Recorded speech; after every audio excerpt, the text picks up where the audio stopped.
Good morning, guys. It is the day after Easter and it is super windy where I live. I don't know about you guys, but I wanted to show you this. I know I've showed you a bird video before, but they have plowed the field behind Mr. Jones' house. And look at, let me zoom in for you before Lucy gets over here and sees all the birds and comes and scares them off. But look at all the seagulls.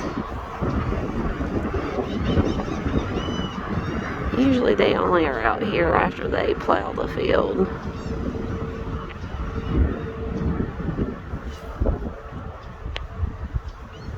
Oh, here comes Lucy. I can hear her.